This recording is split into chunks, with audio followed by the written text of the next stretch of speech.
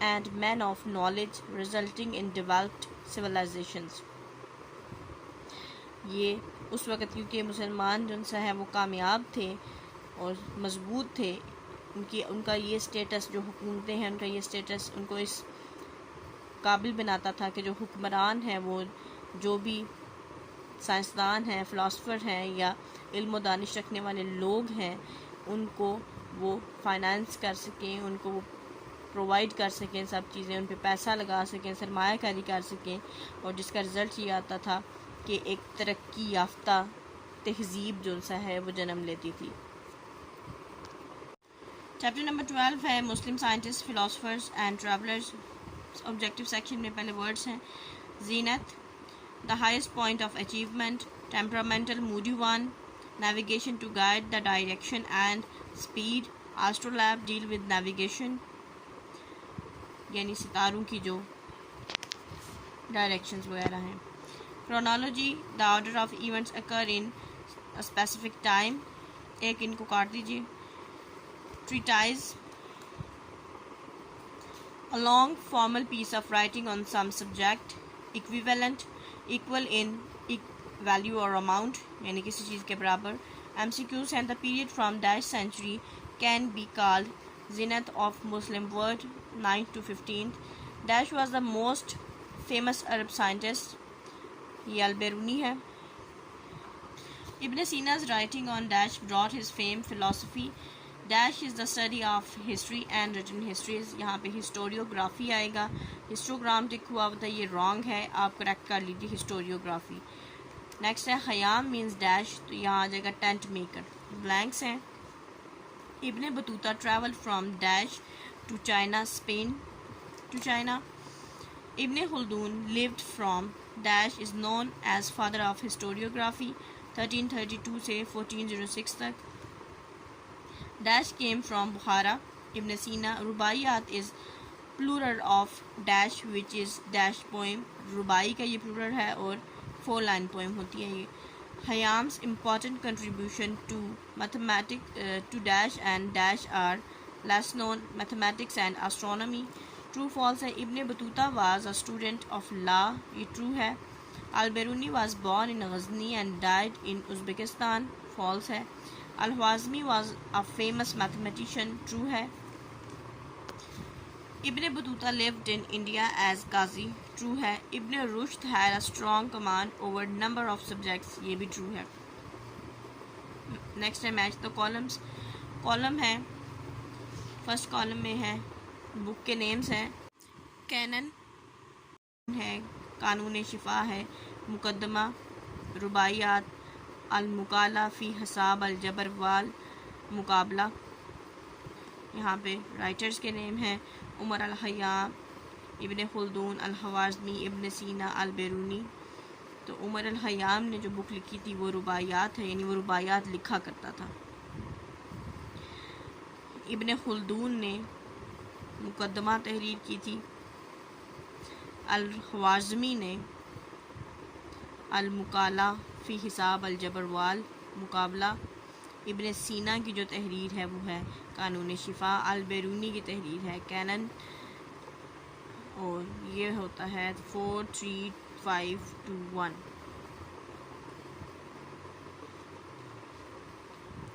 Next subjective section start ہو جاتا ہے۔ کوشچن نمبر 1 ہے what are mechanics, metrology and philosophy, یعنی میکینکس کیا ہے، میٹرولوجی کیا ہے اور فلاسفی کیا ہے۔ میکینکس ہے a branch of science deals with practical study of machinery، یعنی مشینری کے بارے میں جو بھی اسٹڈی ہے وہ میکینکس کہلاتی ہے۔ Meteorology is the study of weather and climate. It helps in forecasting the weather، یعنی موسم اور آب و ہوا کے بارے میں جو بھی اسٹڈی ہے وہ میٹرولوجی میں کی جاتی ہے، اور یہ ہیلپ فل ہوتی ہے، یہ مدد کرتی ہے موسم کی پیش گوئی کرنے میں کہ آئندہ موسم کیسا رہے گا۔ Philosophy is the study of knowledge, reality and existence. It is study of truth and wisdom through argument, یعنی فلاسفی کیا ہے، فلاسفی علم و دانش کی اور جو چیزیں موجود ہیں ان کی علم و دانش سے جو اسٹڈی ہے وہ فلاسفی کہلاتی ہے، جو چیزیں ایگزسٹ کرتی ہیں اور اس میں سچائی سے اور دانائی سے اور آرگیومنٹ سے اسٹڈی کرنا فلاسفی کہلاتا ہے. نیکسٹ کوشچن ہے کوشچن نمبر 2. کوشچن نمبر 2 ہے what is the difference between astrology and astronomy. Astrology اور اسٹرانومی کا کیا فرق ہے, ان دونوں میں کیا فرق ہے. The scientific study of stars, planets and their movement by means of telescope and other scientific instruments called astronomy, یعنی سائنسی لحاظ سے ستاروں کے بارے میں جو بھی اسٹڈی کی جاتی ہے اس کو اسٹرانومی کہا جاتا ہے, یعنی مختلف قسم کے سائنسی آلات استعمال کر کے. while the study of stars in religious or spiritual way is called astrology, جبکہ مذہبی یا روحانی طریقے سے ستاروں کا جو علم ہے, جسے ہم علم نجوم بھی کہتے ہیں, اس کو اسٹرالوجی کہتے ہیں. کوشچن نمبر 3 ہے write about the importance of al-Khwarizmi's work. How did this help later scientists and scholars. al-Khwarizmi کا جو کام ہے وہ کتنا اہم ہے, اس کے بارے میں کچھ لکھیں, اور کس طرح سے اس نے بعد میں آنے والے جو سائنسدان اور جو اسکالرز ہیں ان کی مدد کی. al-Khwarizmi was the most interesting person of early Muslims because he was a famous mathematician. یعنی al-Khwarizmi ایک دلچسپ انسان تھا اولین مسلمانوں میں, اور ایک مشہور حساب دان تھا. His fame rests on his work al-Muqala fi Hisab al-Jabr wal-Muqabla, from which the word algebra is derived, and on his mathematical calculations which are named after him algorithm. He also worked on astronomy and geography. یعنی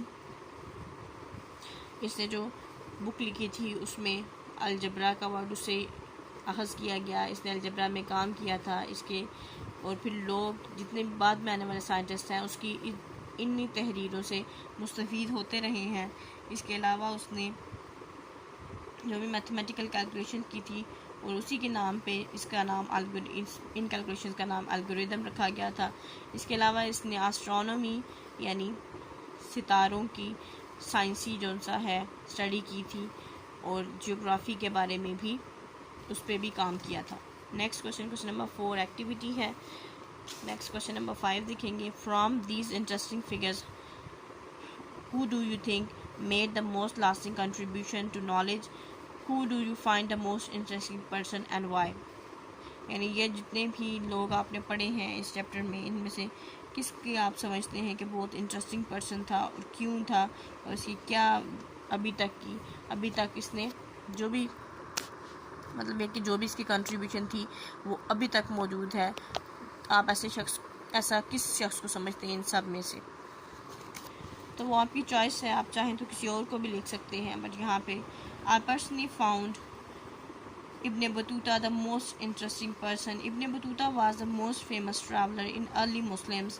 He covered about 120,000 kilometers. His account tells us about much the Muslim world of 14th century.